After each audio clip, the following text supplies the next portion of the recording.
Thanks for clicking on my video. Please comment, share, like and subscribe. It all helps to build my channel. Well, the Amazon bow arrived. It was £18.99, I think it was, delivered. This is the bow. It's a £40 draw weight. That means the amount of poundage when you draw the bow. And incidentally, for anybody beginning, what you don't ever do is dry fire. You never let go of the bow when there's no arrow in it, because it can damage the bow. It can break the bow or anything. Anyway, so this is the bow. It's a very cheap and cheerful fiberglass and plastic molded bow. These are the ends. It's what you call a recurve bow.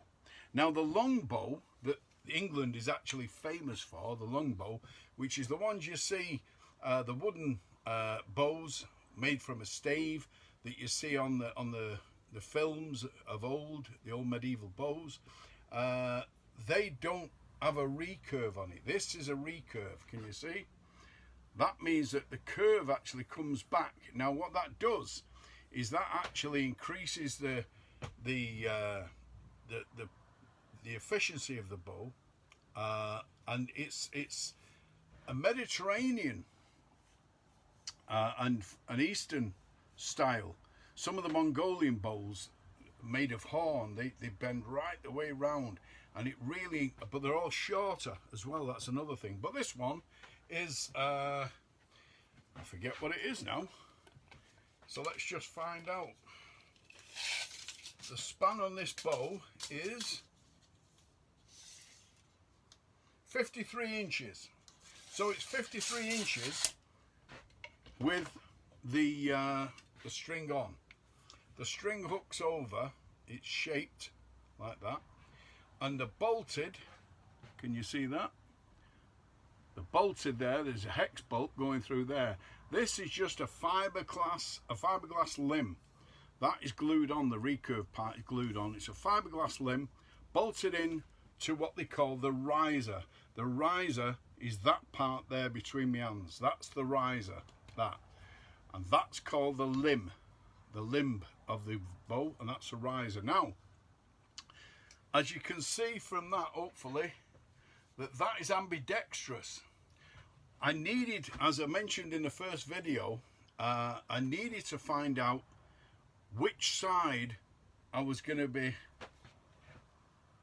using the bow, for the simple reason that, as I mentioned last time, my dominant eye is the left eye, but I'm right-handed.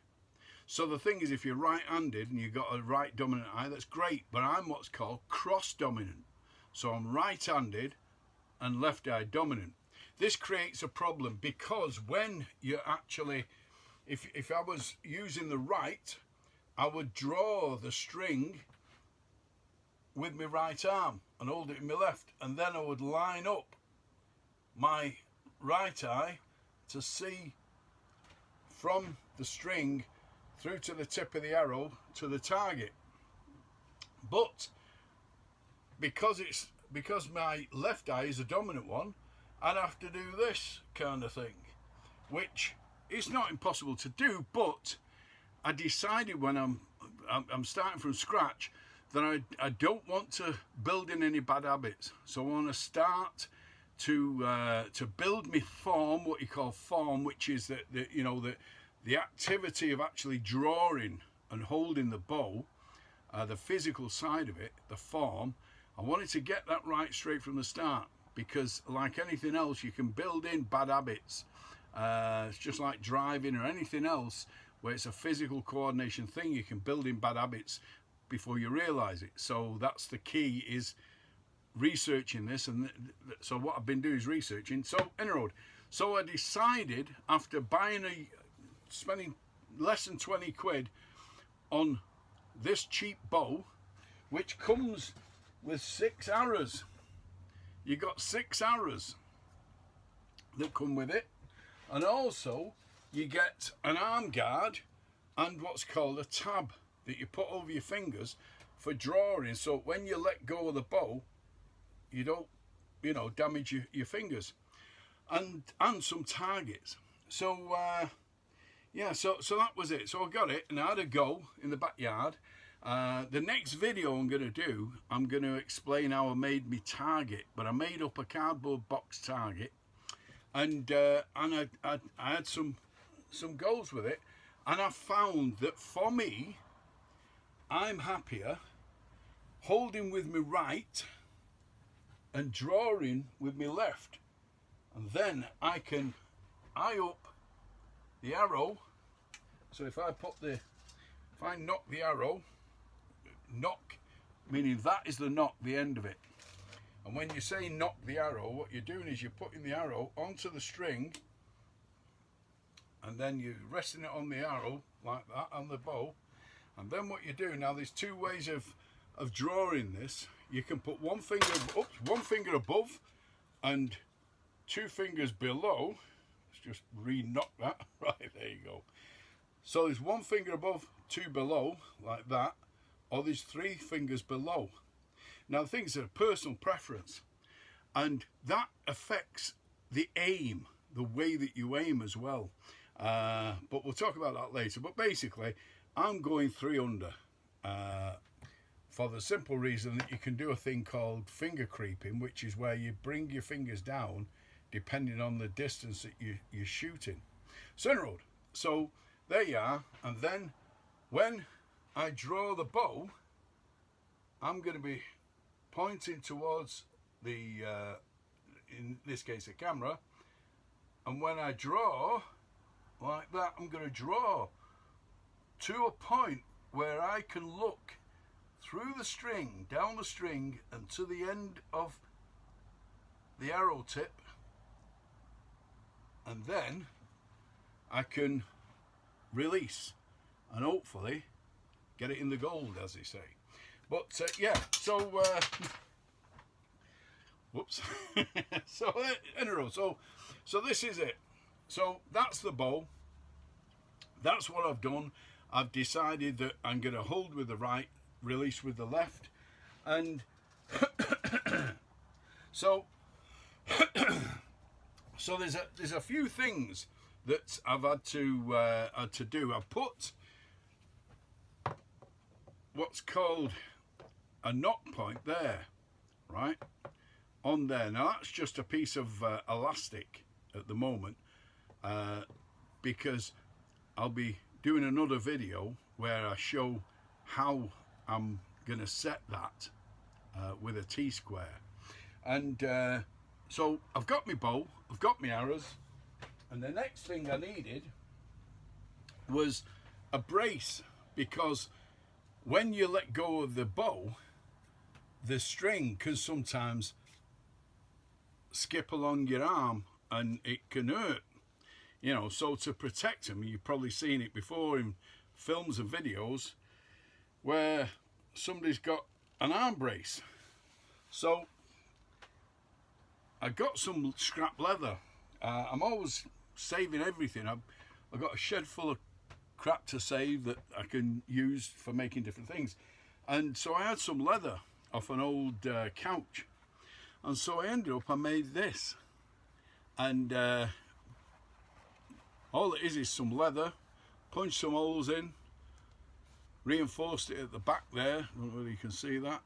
Reinforced it at the back, put some paracord in, put an old paracord keep, I suppose you'd call them there, tied some knots in it, and all you do is just push your arm through, and then you put it there like that, and as the string skips, it doesn't scrape your arm. And all you do with that is just pull that like that, tighten it up, pull it,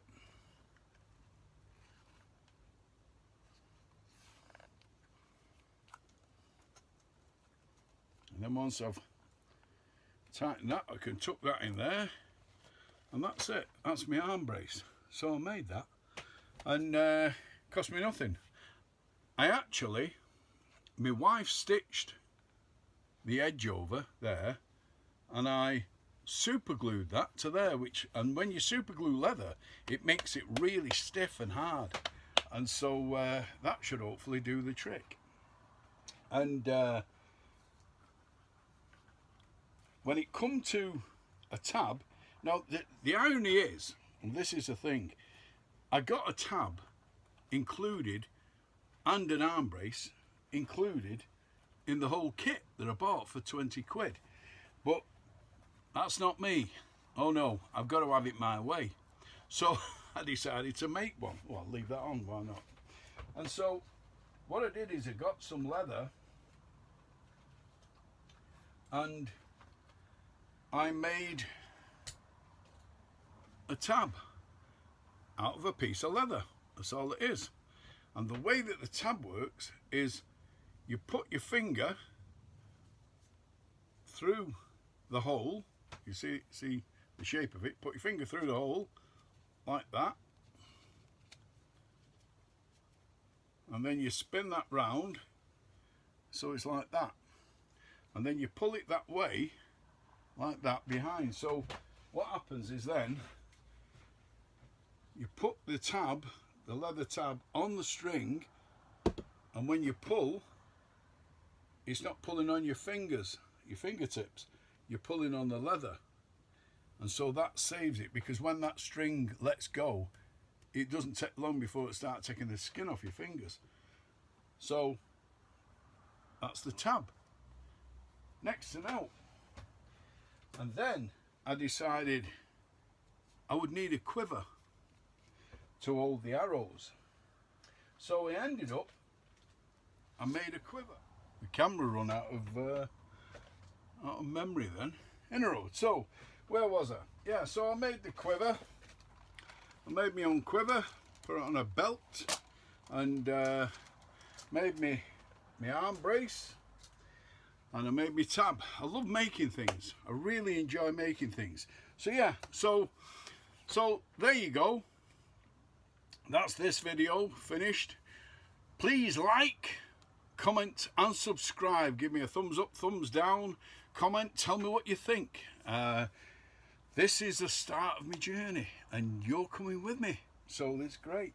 So yeah, so the next thing, I'm gonna make a target, and that's gonna be fun, and it's not gonna cost a lot of money. So you can always get into things and you don't have to spend a fortune. You can do things on a shoestring until you get to know, you know, in the order of things, because whatever you begin, you know, hobbies and that kind of thing, or whatever it is, there's always a cheap way of doing it, there's a very expensive way of doing it, and somewhere along the scale there's a best bang for your buck. And I've always found that if you, before you go spending a load of money and buying what, you know, the best that, you know, oh well, the world champion has one of them, I'll get one of them.